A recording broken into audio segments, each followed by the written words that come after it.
Popular US TV host Sean Hannity unleashed a scathing attack on Prince Harry for bashing the US while he lives there after the Duke of Sussex's recent speech at the United Nations drew widespread controversy. Prince Harry used a speech at the United Nations this week to bash the US, prompting widespread backlash from American conservatives. In an interview with Piers Morgan, popular Fox News host Sean Hannity said he was sick and tired of Harry and his wife Meghan Markle lecturing Americans. The primetime host said, "One of America's newest residents, Prince Harry, is once again bashing the USA, using a recent speech at the United Nations to say this about our great country." He then showed a clip of Harry telling the audience at the UN, "This has been a painful year in a painful decade. We're living through a pandemic that continues to ravage communities in every corner of the globe. Climate change wreaking havoc on our planet, with the most vulnerable suffering most of all. The few, weaponizing lies and disinformation at the expense of the many."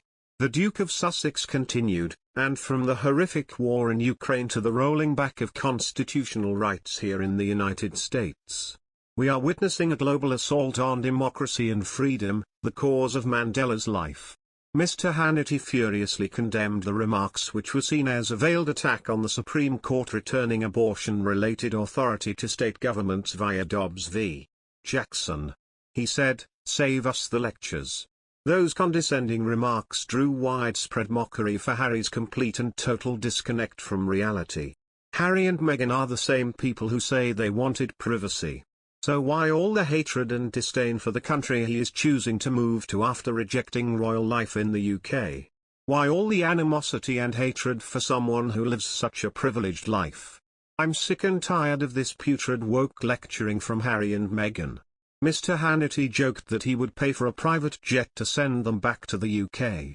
Other conservative voices, including several politicians, also criticised the Duke. Holla Miss Teddy Zipper tweeted, "If you owe everything you have in life to the title of nobility that was bestowed on you at birth, you should feel free not to lecture anyone about democracy and freedom." UFC fighter Tim Kennedy ridiculed the fact that a prince from the British royal family is telling Americans that they should be disarmed.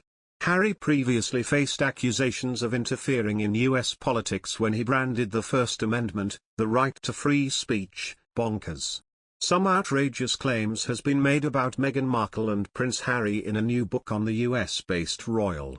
Tom Bower's book Revenge, Meghan, Harry and the War Between the Windsors is making headlines in the UK, where the Duke of Sussex has lost support from the royal fans and pro-monarchy experts and the media.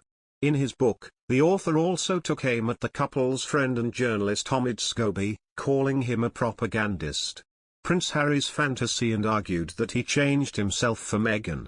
He said that those close to Harry believe that he had long harbored a fantasy to be told what to do by a woman. In his search for maternal sympathy, Meghan promised to be an understanding mother figure as well as an adoring lover.